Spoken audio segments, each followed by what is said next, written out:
क्या हो यदि मैं आपसे कहूं कि अमेरिका की सबसे बड़ी खुफिया एजेंसी सीआईए ने अंतरिक्ष और दुश्मन देशों की जानकारी निकालने के लिए सैटेलाइट का नहीं बल्कि मनुष्य के दिमाग का इस्तेमाल किया था। और उन्होंने जब इस साइंस को डिकोड किया तो उन्हें पता चला कि वो कोई नई खोज नहीं कर रहे थे बल्कि हजारों साल वर्ष पुराने योग सूत्र को ही लैब में टेस्ट कर रहे थे। आज के इस वीडियो में आप कुछ ऐसा जानेंगे जो विज्ञान और वास्तविकता को लेकर आपका पूरा नजरिया पूरी तरह से बदल देगा।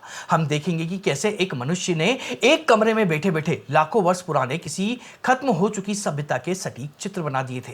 हम आपके दिमाग के अंदर मौजूद उस जैविक एंटीना को भी डिकोड करेंगे जो ब्रह्मांड के एक ऐसे छिपे हुए डेटाबेस से जुड़ सकता है जहां हर छोटी बड़ी घटना रिकॉर्ड होती है। और हां, विज्ञान के उस सबसे बड़े अनसुलझे रहस्य पर भी बात करेंगे जो बताता है कि शायद यह ब्रह्मांड वैसा है ही नहीं जैसा हम इसे अपनी आंखों से देखते हैं। ये सभी कड़ियां आपस में कैसे जुड़ती हैं और इसका हमारे प्राचीन ज्ञान से क्या संबंध है, इसके लिए इस डीप रिसर्च को अंत तक देखना बहुत आवश्यक है। साल 1978 अमेरिका और सोवियत रूस के बीच में कोल्ड वॉर अपने चरम पर था। अमेरिका को एक ऐसी तकनीक चाहिए थी जो रडार और सैटेलाइट की सीमाओं से भी परे हो सके, एक ऐसी तकनीक जिसे कोई हैक ना कर सके और हर दीवार को पार करके देख सके। यहीं से जन्म हुआ प्रोजेक्ट स्टारगेट का। ये कोई साइंस फिक्शन फिल्म की कहानी नहीं है, ये अमेरिका की सीआईए और रक्षा खुफिया एजेंसी का एक आधिकारिक और अति गुप्त मिलिट्री प्रोग्राम था। इस प्रोजेक्ट का सबसे बड़ा और मुख्य हथियार था कंट्रोल रिमोट व्यूइंग यानी सीआरवी। सीआरवी का मतलब है एक साउंड प्रूफ और अंधेरे कमरे में बैठे किसी प्रशिक्षित जासूस को केवल कुछ कोऑर्डिनेट देना और वो व्यक्ति बिना वहां जाए उस दूर स्थान का एकदम सटीक नक्शा और जानकारी बता दे। सुनने में किसी चमत्कार या सुपर पावर जैसा लगता है, लेकिन अमेरिका ने इसको बाकायदा मिलिट्री साइंस की तरह इस्तेमाल किया। प्रोजेक्ट स्टारगेट कोई अकेली पहल नहीं थी, बल्कि यह गोंडोला विश, ग्रील फ्लेम और सन स्टिक जैसी कई गुप्त मिलिट्री अनुसंधानों का अंतिम रूप था। इसके दो सबसे बड़े और प्रमाणित केस हैं जिन्हें आज पब्लिक के लिए डिसक्लासिफाइड किया जा चुका है। पहला केस साल 1973 का है।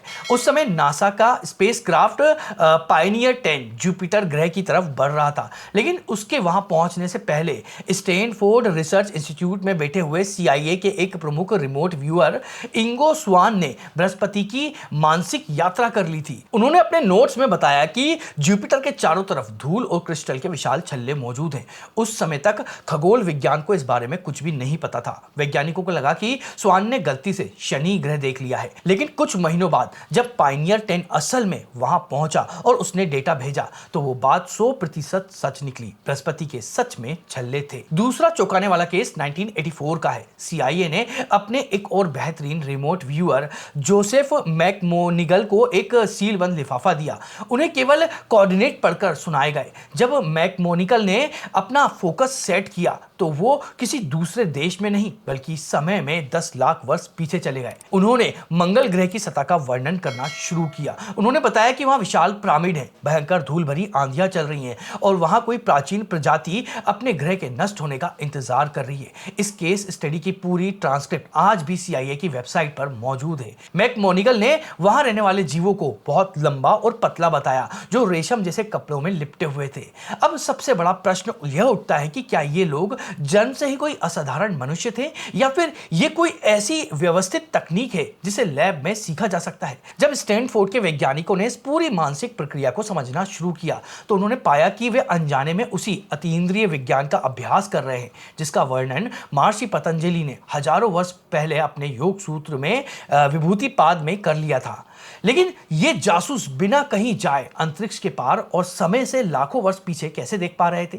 क्या ये कोई जादू था या फिर उन्होंने ब्रह्मांड के किसी ऐसे यूनिवर्सल कोड को डेटाबेस को एक्सेस कर लिया था जिसके बारे में हमारे ऋषि मुनि बहुत पहले ही लिख चुके हैं? हम हमेशा से यही मानते आए हैं कि ज्ञान या डेटा किसी भौतिक स्थान पर मौजूद होता है। हमारा सामान्य लॉजिक कहता है कि यदि आपको मंगल ग्रह की जानकारी चाहिए तो आपको वहां कोई रोवर भेजना होगा, यदि दुश्मन के बेस का नक्शा चाहिए तो वहां कोई सीक्रेट एजेंट भेजना होगा। यानी किसी भी सटीक जानकारी को प्राप्त करने के लिए भौतिक रूप से वहां जाना आवश्यक है। परंतु सीआईए के डिसक्वालिफाइड ट्रेनिंग मैनुअल इस विचार को पूरी तरह से नकार देते हैं। उस डॉक्यूमेंट में कंट्रोल रिमोट व्यूइंग का सिद्धांतिक आधार आधार समझते हुए स्पष्ट लिखा है कि ये जासूस जानकारी प्राप्त करने के लिए किसी दूसरे देश में नहीं जा रहे थे। इस डेटा को एक खास डोमेन से प्राप्त कर रहे थे जिसे CIA ने नाम दिया था द मैट्रिक्स। ये मैट्रिक्स कोई हॉलीवुड फिल्म का कॉन्सेप्ट नहीं है, ये एक ऐसा सर्वव्यापी और असीमित डेटाबेस है जिसकी कोई भौतिक सीमा नहीं है। इसमें अतीत, वर्तमान और भविष्य की हर घटना का पूरा डेटा स्टोर होता है। आधुनिक विज्ञान, विशेषकर क्वांटम फिजिक्स, इसे क्वांटम नॉन लोकेटिंग के सिद्धांत से समझाता है। इसके अनुसार क्वांटम स्तर पर दूरी और समय का कोई अर्थ नहीं होता है। दो कण ब्रह्मांड के दो अलग अलग छोर पर होकर भी तुरंत एक दूसरे से संपर्क कर सकते हैं, जिसे इंटेंगलमेंट कहा जाता है। सिस्टम थ्योरिस्ट और दार्शनिक एरविन लेजनो ने इसे यूनिवर्सल इंफॉर्मेशन फील्ड या ए फील्ड का नाम दिया है। यह एक ऐसा क्वांटम वैक्यूम है जहां ब्रह्मांड की हर जानकारी एक कोड के रूप में मौजूद है। डेविड बोहम ने इसे एम्प्लीकेट ऑर्डर कहा है, जहां ब्रह्मांड की हर एक चीज दूसरी चीज से जुड़ी हुई है और हर कण में पूरे ब्रह्मांड की जानकारी समाहित है। जब आप इसे वैज्ञानिक थ्योरी में देखते हैं तो आपको तुरंत महर्षि पतंजलि के वैदिक दर्शन की याद आ जाएगी, क्योंकि हजारों वर्ष पूर्व हमारे प्राचीन ग्रंथों में इसी यूनिवर्सल डेटाबेस को आकाश या आकाशीय रिकॉर्ड कहा गया है। आकाश केवल कोई खाली स्पेस नहीं, यह वो सबसे सूक्ष्म तत्व है जो ब्रह्मांड की उत्पत्ति से लेकर अंत तक हर विचार, हर ध्वनि और हर घटना को अपने अंदर सहेज कर रखता है। CIA के प्रोजेक्ट स्टारगेट के रिमोट व्यूइंग असल में कोई सैटेलाइट नहीं थे, वे अपनी चेतना के जरिए इसी आकाशीय फील्ड को हैक कर रहे थे। क्वांटम एंटेंगलमेंट ने यह सिद्ध कर दिया है कि भौतिक स्थान केवल एक भ्रम है, गहरे स्तर पर सभी चीजें आपस में जुड़ी हुई है। मैं अभी इस सटीक विधि पर आता हूं जिससे एक आम मनुष्य का शरीर आकाशीय रिकॉर्ड से जुड़ सकता है। लेकिन उससे पहले अगर आपको यह विज्ञान और प्राचीन ज्ञान का ये डीप एनालिसिस पसंद आ रहा है तो वीडियो को आप लाइक करिएगा और कमेंट में बताइएगा कि क्या आपने पहले कभी आकाशीय रिकॉर्ड के बारे में सुना है, और आगे ऐसे ही डीप डॉक्यूमेंटेशन के लिए आप हमारे चैनल को सब्सक्राइब जरूर कर दीजिएगा। तो चलिए आगे बढ़ते हैं। क्वांटम फिजिक्स ने यह तो बताया है कि जानकारी आकाश में मौजूद है, लेकिन मनुष्य के शरीर में वो कौन सा हार्डवेयर है जो इस मैट्रिक्स का सिग्नल पकड़ सकता है? हमारे पास वो कौन सा जैविक एंटीना है जो इस पूरे ब्रह्मांडीय तरंग को हमारे समझने लायक बना देता है? अब तक हम CIA के गुप्त ऑपरेशन और अंतरिक्ष रहस्यों की बात कर रहे थे, लेकिन अब हम कुछ देर के लिए इस कहानी से हटकर ह्यूमन न्यूरोबायोलॉजी की दुनिया में चलेंगे। आप सोच रहे होंगे कि अचानक बायोलॉजी क्यों? क्योंकि यही वो रहस्य छिपा हुआ है जो इन जासूसों को प्राचीन योगियों की शक्तियों का सबसे बड़ा भौतिक सबूत बताता है।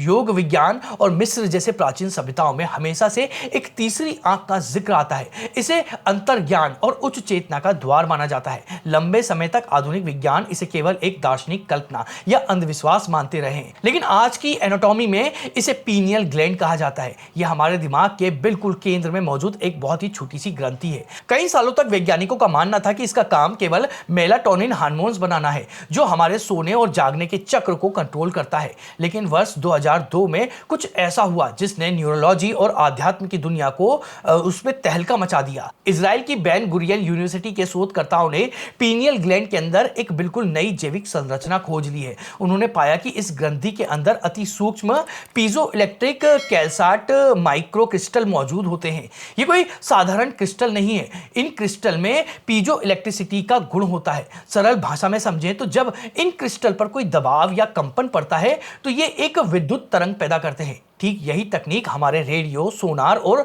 माइक्रोफोन में इस्तेमाल होती है। जब कोई योगी गहरे ध्यान में जाता है या कोई रिमोट व्यूइंग अपने मन को बिल्कुल शांत कर लेता है तो उनके दिमाग में एक खास तरह की तरंगें बनने लगती हैं जिसे थीटा और डेल्टा ब्रेन वेव कहा जाता है। सामान्य जागृत अवस्था में हमारा मस्तिष्क बीटा तरंगों पर काम करता है जो एनालिटिक ओवरले पैदा करती है, लेकिन रिमोट व्यूइंग के दौरान में मस्तिष्क 1 से लेकर 8 हर्ट्ज की आवृत्ति वाली थीटा और डेल्टा अवस्था में चला जाता है।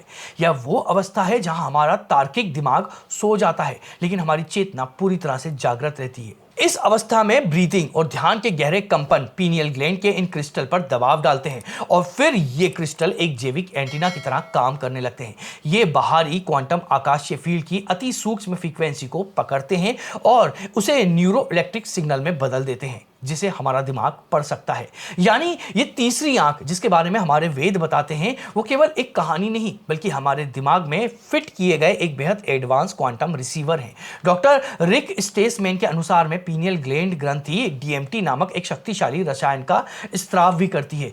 यह हमारे मस्तिष्क के सामान्य फिल्टर को हटा देता है और हमें नॉन लोकल वास्तविकता पर प्रत्यक्ष अनुभव कराता है। देखिए, यहां तक हमने समझ लिया है कि हमारे दिमाग में यह रेडियो पहले से ही मौजूद है और यह भी जान लिया है कि डेटा कहां से आ रहा है। इस रेडियो को उस ब्रह्मांडीय फ्रीक्वेंसी पर ट्यून कैसे किया जाए। सीआईए के वैज्ञानिकों ने अपने जासूसों को इस आकाशीय रिकॉर्ड से जोड़ने के लिए जो 6 स्टेप बनाए थे वो हूबहू महर्षि पतंजलि की किताब के 3 विशेष स्टेप से मिलते हैं।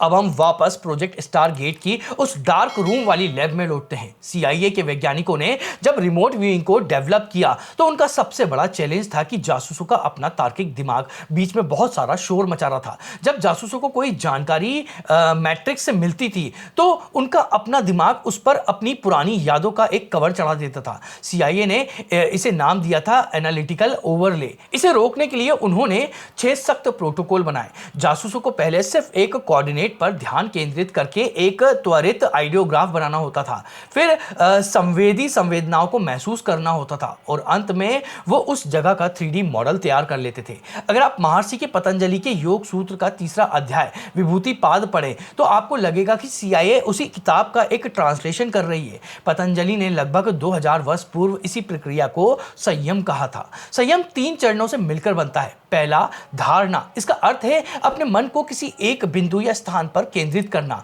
सीआरवी में इसे कोऑर्डिनेट पर फोकस करना कहते थे। दूसरा है ध्यान। इसका मतलब है उस बिंदु पर बिना किसी रुकावट के चेतना का निरंतर प्रवाह। सीआरवी में यह वो स्टेज थी जहां जासूस बिना किसी तार्किक हस्तक्षेप के केवल अवचेतन से आ रहे डेटा को बहने देते हैं। और तीसरा है समाधि। यह वो गहरी अवस्था है जहां ऑब्जर्वर का अपना अहंकार शून्य हो जाता है और केवल ऑब्जेक्ट रह जाता है। सीआरवी में इसे बायोलोकेशन कहा जाता है, जब जासूस को लगता है कि वो शारीरिक रूप से उसी जगह पर मौजूद है। पतंजलि में स्पष्ट लिखा था कि जब ये तीनों एक साथ किए जाते हैं तो प्रज्ञा का प्रकाश फैल जाता है। ये योगी उस वस्तु के छिपे हुए रहस्य को जान लेते हैं। यह बिल्कुल सीआईए के एनालिटिकल ओवरले को खारिज करने जैसा था। अब हम वीडियो के शुरुआत में उन 2 केस स्टडी को वापस देखते हैं। योग सूत्र 3.26 कहता है कि जब योगी अपने आंतरिक प्रकाश पर संयम करता है तो उसे उन वस्तुओं का ज्ञान हो जाता है जो बहुत सूक्ष्म है, जो किसी भी चीज के पीछे ढकी हुई हैं या जो अत्यंत दूर है।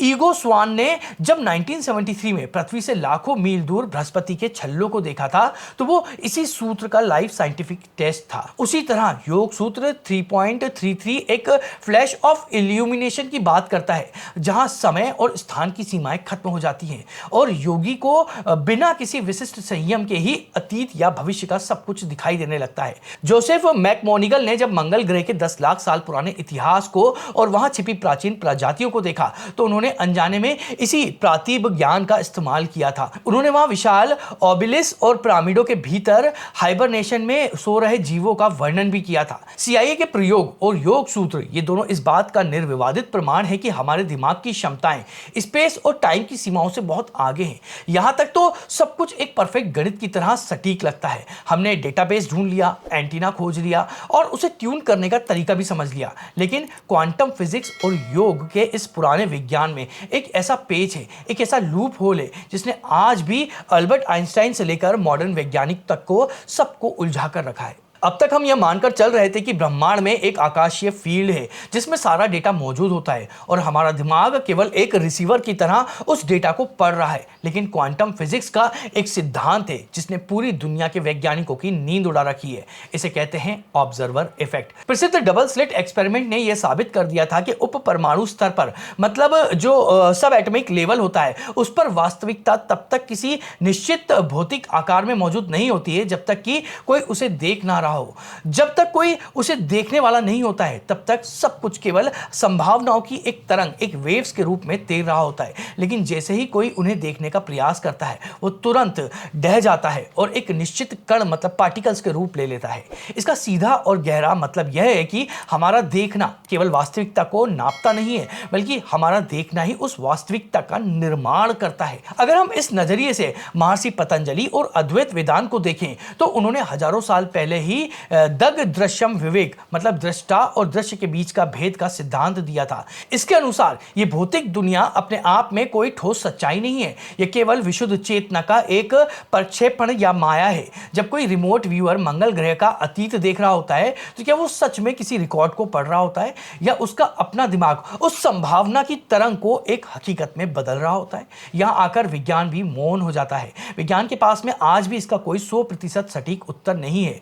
क्या हमारी चेतना केवल एक मैट्रिक्स को रीड कर रही है या फिर चेतना ही उस पूरे ब्रह्मांड को राइट कर रही है, बना रही है? क्या हम इस ब्रह्मांड के केवल दर्शक हैं या इसके रचयिता हैं? प्रोजेक्ट स्टारगेट या पीनियल ग्लैंड के क्रिस्टल और योग सूत्र का विभूतिपात ये सब इशारा करते हैं कि मनुष्य केवल हाड़ मांस का पुतला नहीं बल्कि एक असीमित क्वांटम रचना है। चेतना कोई बाय प्रोडक्ट नहीं है बल्कि वही मूलभूत आधारशिला है जिस पर यह पूरा ब्रह्मांड टिका हुआ है। अगर हम अपने मन के शोर को शांत करें, अगर हम अपने अंदर के उस जैविक एंटीना को सही फ्रीक्वेंसी पर ट्यून कर सकें तो शायद हम वो देख पाएंगे जो हमारी इन दो आंखों से कभी नहीं दिख सकता है। भविष्य का मानव विकास अब केवल बाहरी मशीनों पर नहीं बल्कि हमारी अपनी आंतरिक चेतना की इस असीमित क्षमताओं को जागृत करने पर आधारित होगा। आज का आधुनिक विज्ञान वास्तव में कोई नई दुनिया नहीं खोज रहा है बल्कि वह केवल उन रहस्यों को खोलने के लिए नई भाषा बना रहा है जिन्हें हमारे पूर्वजों ने हजारों साल पहले ही सिद्ध कर दिया था। अगर ये वीडियो आपको पसंद आया हो तो इसको लाइक करिएगा, अपने साथियों के साथ में शेयर करिएगा और कमेंट को स्वैप करके हाइप नाम का नया ऑप्शन आया है तो इस वीडियो को हाइप भी करिएगा। और हम इसी तरह से रोचक विषयों पर जुड़े हुए वीडियो बनाते रहते हैं। अगर आप उनको देखना चाहते हैं तो उसके लिए आप हमारे चैनल को सब्सक्राइब जरूर कर दीजिएगा। तो चलिए मिलते हैं अगले ऐसे ही किसी और रोचक विषय के वीडियो पर।